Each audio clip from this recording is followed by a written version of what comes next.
역대상 4장에 보면은 야베스라고 하는 사람이 나옵니다. 이 야베스는 야베스의 기도로 유명세를 탄 사람이죠. 그런데 조금 이상한 것은 이 야베스라고 하는 이름의 의미가 슬픔이라는 뜻이라는 겁니다. 어느 부모가 자기 자식의 이름을 짓는데 슬픔이라고 짓는 부모가 있겠습니까? 반면에 기쁨이라고 하는 이름을 짓는 경우는 많죠.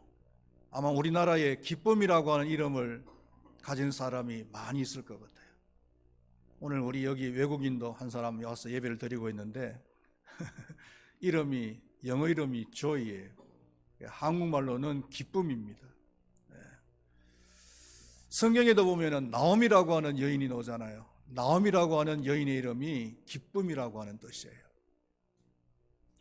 그런데 이 야베스의 이름을 지은 사람이 누구냐 하면은 그의 어머니였어요.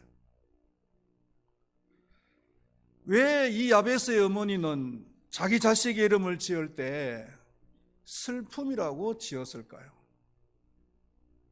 그 이유를 역대상 4장 9절 말씀을 보면은 어느 정도 알 수가 있는데요.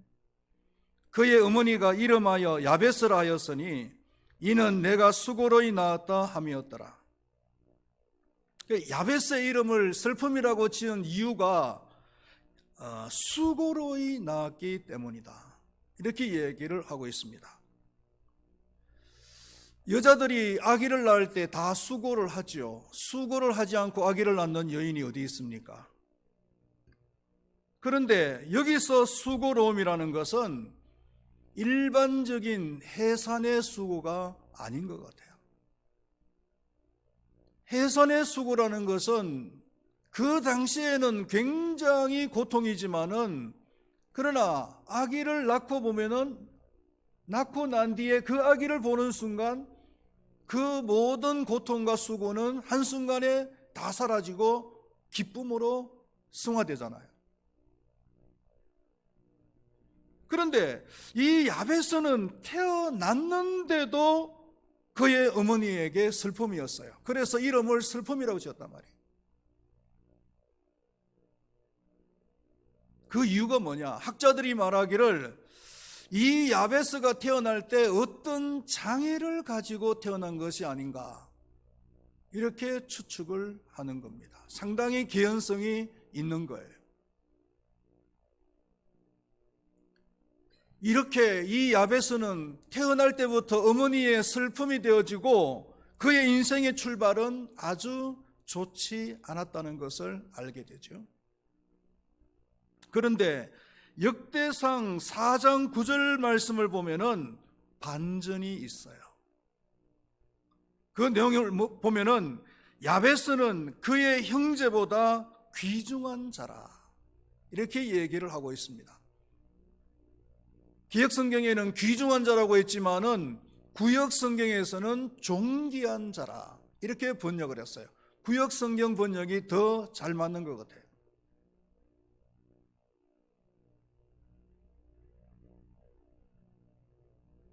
야베스는 그의 형제들보다도 더욱 존귀한 자가 되었다는 거예요. 어떻게 슬픔을 안고 태어난 야베스가 다른 형제들보다도 더 존귀한 자가 되었을까? 그 답은 야베스는 마음을 잘 지켰다라고 할 수가 있는 겁니다. 슬픔의 존재로 태어났지만은 절대로 자포자기하지 않았어요. 나는 할 수 있다, 나는 존귀한 자다, 나는 하나님께서 보실 때 귀중한 자다 라고 하는 이런 긍정적인 마음을 가졌다는 거예요. 그런 그의 마음이 그의 기도문에 나옵니다. 여러분들이 좋아하시는 그 기도문을 보면은 주께서 내게 복의 복을 주시려거든 나의 지역을 넓히시고 주의 손으로 나를 도우사 나로 환난을 벗어나 근심이 없게 하옵소서. 이 기도문을 여러분들이 좋아하시려면은 이런 배경을 좀 알고 이 기도문을 좋아하셔야 돼요. 야베스의 삶이 환난의 연속이었다. 태어날 때부터 슬픔이었고 그의 삶이 환난의 연속이었다는 것을 알게 됩니다. 그의 기도문 속에도 나로 환난을 벗어나 근심이 없게 하옵소서 이렇게 얘기하고 있잖아요. 슬픔과 환난의 연속이었지만은 그럼에도 불구하고 절대로 포기하지 않고 마음을 잘 지켰어요. 그래서 형제들보다도 더 존귀한 자가 되었다는 거예요.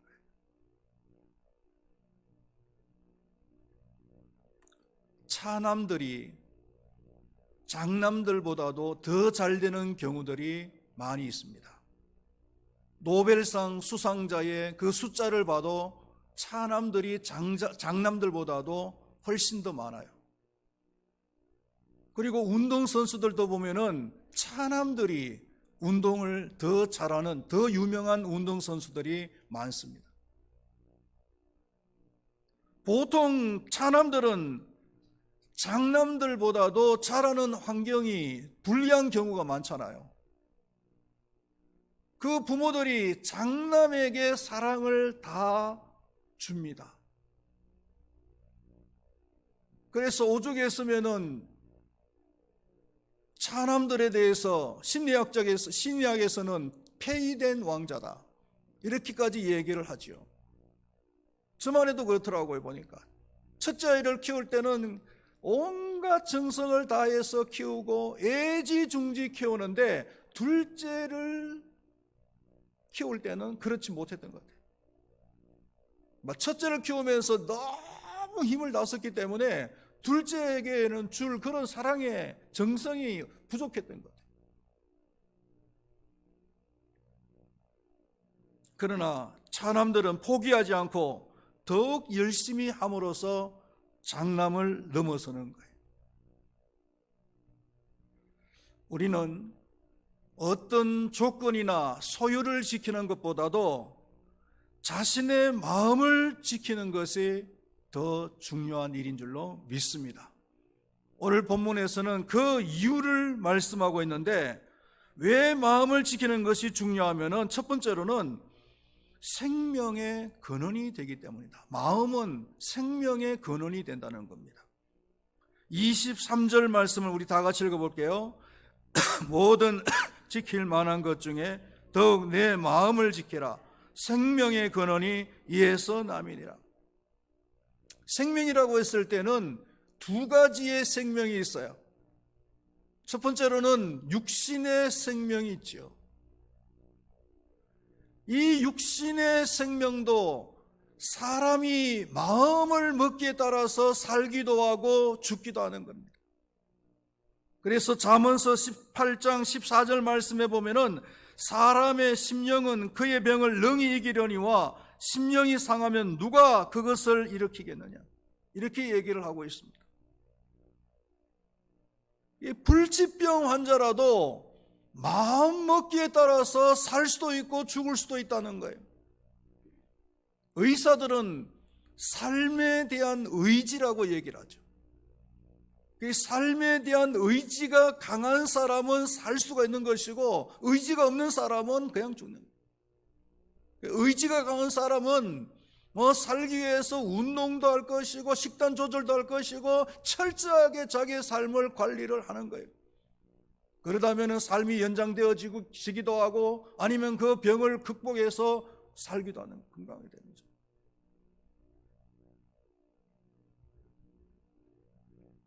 우리나라가 불명예스럽게도 OECD 국가 중에서 자살률 1위입니다. 전 세계에서 1위라고 생각을 하면 돼요. 그런데 자살을 하려고 마음을 먹었다가도 자살을 포기하는 사람들도 있어요. 한 두 가지 경우를 제가 여러분들에게 실예를 들면 최근에 있었던 얘기예요. 어떤 여성이 자신의 그 외모의 열등감 때문에요, 아주 그 비관을 했습니다. 그래서 자살을 하려고 마음을 먹었어요. 그런데 신고를 받고 출동한 경찰관이 너무 잘생긴 거예요. 그래서 그 잘생긴 경찰관을 보고 살아야 되겠다 라고 하는 그런 마음을 먹었다는 겁니다. 그래서 자살을 포기했다는 거예요.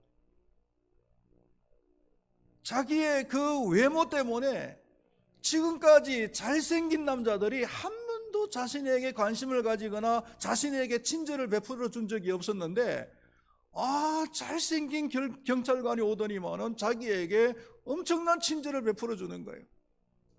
그러니까 이 마음이 바뀌어서 살아야 되겠다, 이런 마음을 가지고서 자살을 포기했다는 겁니다. 실제로 있었던 얘기예요. 또 한 경우는요, 여성이 자살을 하기 위해서 다리 위에다가 자기의 신발과 그리고 지갑을 갖다가 가지런히 놓고, 그리고 옆에서 이제 뛰어내리려고 마음을 먹고 있는데, 지나가는 남자가 그걸 보고는 그냥 지갑을 갖고 그냥 튀더래요. 이 남자는 저 여자가 뛰어내리면은 저걸 내가 해야 되겠다 싶어가지고 그냥 그 지갑을 갖고 튄 거죠, 뭐. 그러니까 이 여자가 뛰어내려고 보니까 자기 지갑을 갖고 튀는 거야. 도둑이야! 하면서 그냥 그 남자를 그냥 쫓아가다가 결국 자살을 포기했다는 그런 얘기도 있더라고요. 실제예요. 사람의 생명은 마음을 먹기에 따라서 살 수도 있고 죽을 수도 있는 겁니다. 그리고 영적인 생명입니다. 영적인 생명은요, 사망 가운데 있던 영혼이 생명을 얻기 위해서는 무엇보다도 믿음이 있어야 되잖아요. 요한복음 5장 24절 말씀에 보면은 예수님께서 누구든지 내 말을 듣고 나 보내신 이를 믿는 자는 영생을 얻었고 심판에 이르지 아니하나니 사망에서 생명으로 옮겼느니라. 예수님을 믿고 예수님을 보내신 하나님을 믿는 자들은 사망에서 생명으로 옮겨진다. 생명을 얻게 된다. 이 생명은 영적 생명을 말하는 거예요. 그런데 믿음이라도 말로만 고백하는 믿음이 되어서는 안 된다는 거예요. 마음으로 믿어야 돼요. 마음으로 믿고 고백을 하는 그런 믿음이라야 된다는 거죠. 그래서 로마서 10장 10절 말씀에 보면은 사람이 마음으로 믿어 의에 이르고 입으로 시인하여 구원에 이르느니라. 입으로 시인만 해서 구원을 받는 것이 아니라 입으로 시인하기 위해서는 마음에서 우러나오는 그런 믿음으로 고백을 해야 된다. 그러니까 마음이 중요하죠. 마음이 있는 곳에 또 행동이 따르잖아요. 그러니까 마음으로 고백하는 사람들은 행동으로 나타나는 거예요.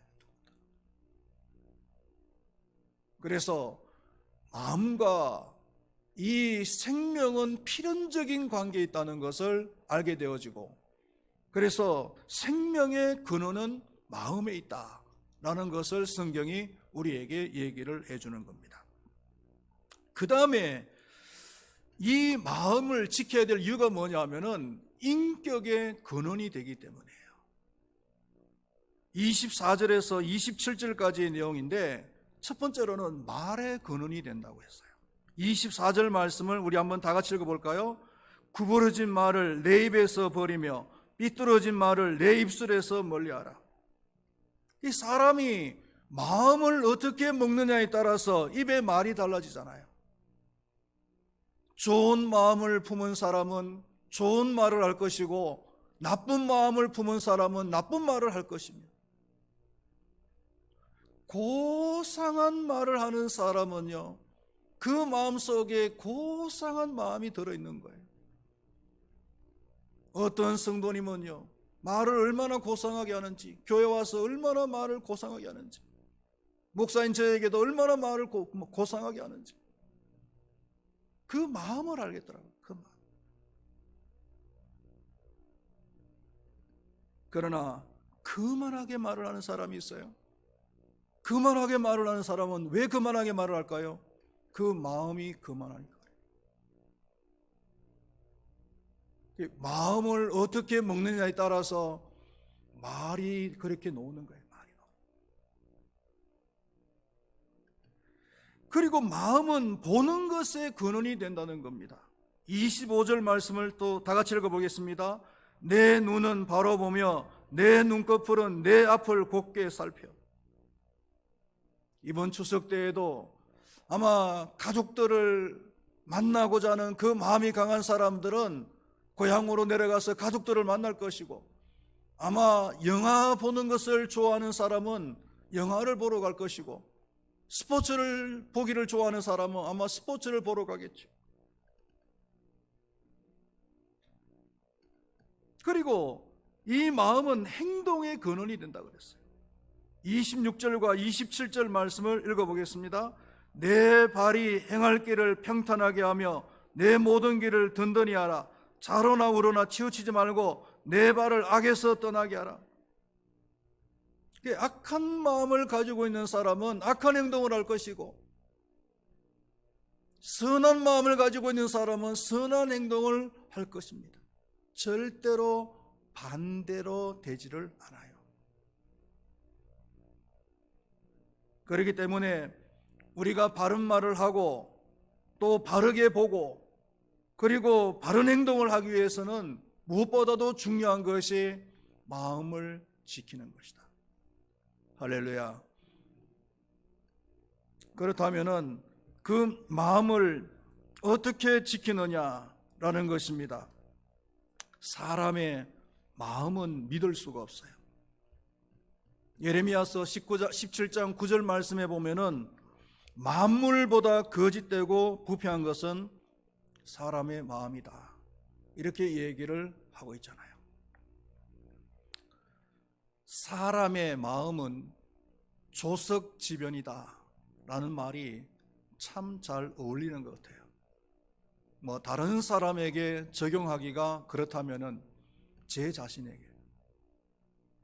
자신의 마음을 볼 때 이 조석지변이다 라는 말이 너무나 잘 어울리는 것 같아요.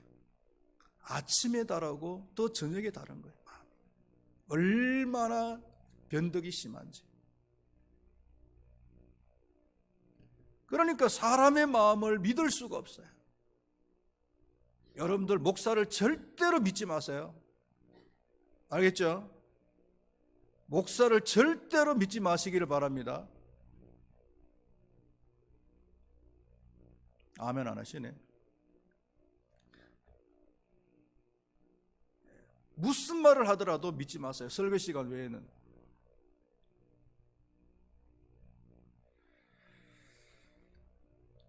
사람의 마음은 믿을 수가 없지만은 사람의 마음을 지킬 수 있는 방법이 있어요. 그게 뭐냐면은 하나님의 말씀과 가까이 하는 거예요.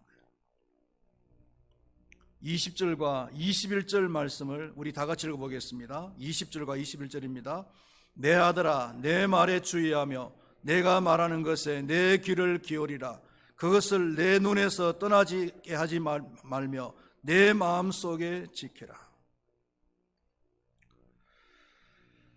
내 마음을, 이 하나님의 말씀은요, 어제나 오늘이나 변함이 없잖아요.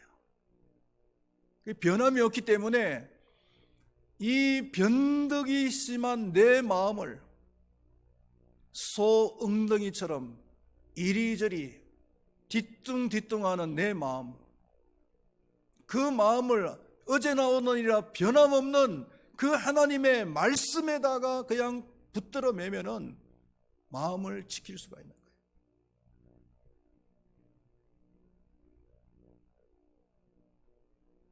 자신의 마음을 가장 잘 지키신 분이 누구냐 하면은 예수님이시죠. 예수님.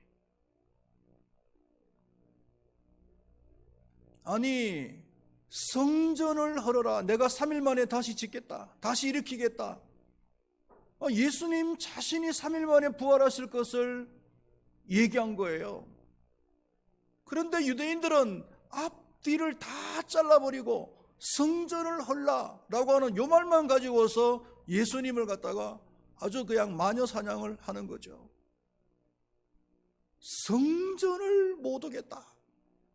그래서 성전 모독죄를 가지고서 뒤집어 씌워가지고 공생애 3년 동안 예수님을 따라다니면서 예수님을 괴롭히고 틈만 나면 예수님을 죽이려고 하고 절벽에다가 밀어떨어서 그에 죽이려고 하고 결국은 그 성전 모독죄를 뒤집어 씌워서 십자가에다가 못을 박잖아요.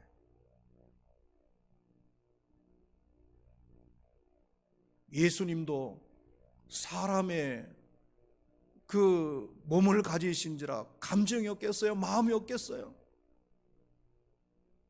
분노도 일어날 수가 있겠죠. 심지어는요, 그 겟세마네 동산에서 기도하고 내려오는데 그 대제사장의 졸개들이 칼과 몽치를 들고 그 예수님을 갖다가 그냥 잡으려고 그냥 달려드는 거예요. 그걸 보는 순간 예수님이 얼마나 그냥 화가 났겠어요. 그러니까 베드로는 뭡니까? 베드로는 그걸 보니까 견딜 수가 없는 겁니다. 참을 수가 없는 거예요. 그래서 허리에 있던 칼을 꺼내가지고 그 종의 머리를 갖다 내려치니까 기가 그냥 막 붉은 피를 갖다가 뿜어내면서 그냥 땅에 떨어지죠.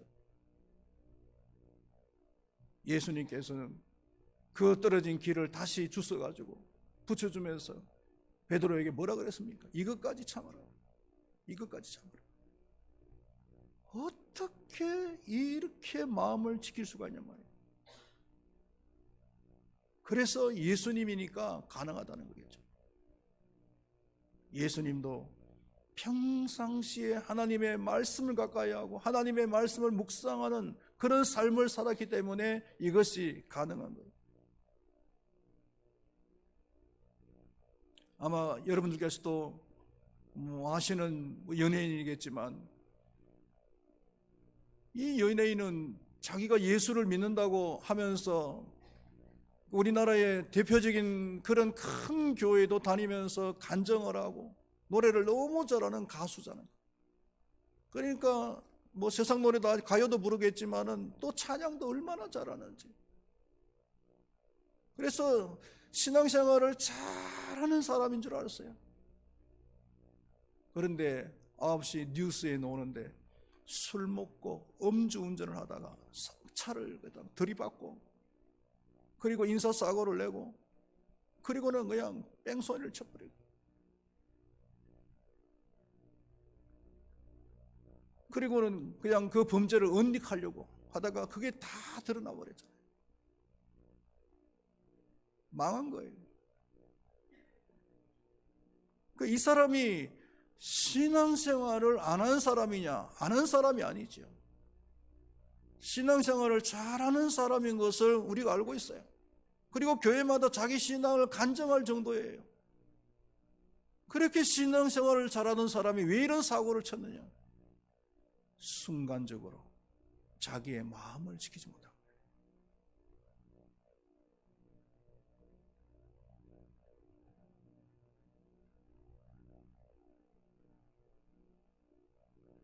세상의 이념이나 사상은 이리저리 흔들립니다. 그러나 하나님의 말씀은요, 어제나 오늘이나 변함이 없습니다. 우리의 마음을 그 하나님의 말씀과 가까이 하고 하나님의 말씀에다가 내 마음을 꼭 붙들어 매면은 우리는 우리 자신들의 마음을 어떠한 상황 속에서도 우리의 그 마음을 지킬 수가 있는 줄로 믿습니다. 마음을 잘 지키셔서 변함없이 하나님을 잘 섬기시고 행복한 삶을 살아가시는 우리 큰바위교회 모든 성도님들이 될 수 있기를 축원드리겠습니다. 기도하겠습니다. 하나님 아버지, 마음을 잘 지키는 것이 중요하다고 했습니다. 마음은 생명의 근원이 되고 또 우리 인격의 근원이 된다고 했습니다. 마음을 잘 지킬 때에 우리는 행복한 삶을 살아갈 수가 있고 존중받는 삶을 살아갈 수가 있지만, 한순간에 그 마음을 지키지 못하면 실패한 인생을 또한 살아갈 수도 있습니다. 하나님 아버지, 마음을 잘 지켜야 되겠는데, 그러나 내 마음을 내 자신도 믿을 수가 없습니다. 내 마음이 아침 저녁으로 변합니다. 어떻게 마음을 지킬 수가 있겠습니까? 그것은 하나님의 말씀을 가까이 하는 것입니다. 하나님의 말씀에다가 내 마음을 붙들어 매는 것입니다. 하나님의 말씀은 어제나 오늘이나 변함이 없다고 했습니다. 하나님 아버지, 저희들에게 은혜를 베풀어 주셔서 더욱더 말씀에 가까이 하는 그런 삶을 살아서 내 마음을 잘 지키고 변함없이 하나님을 잘 섬기며, 그래서 행복한 삶을 살아갈 수 있는 우리 금바위교회 모든 성도님들이 되게 하여 주시옵소서. 감사를 드리며 예수님의 이름으로 기도드리옵나이다. 아멘.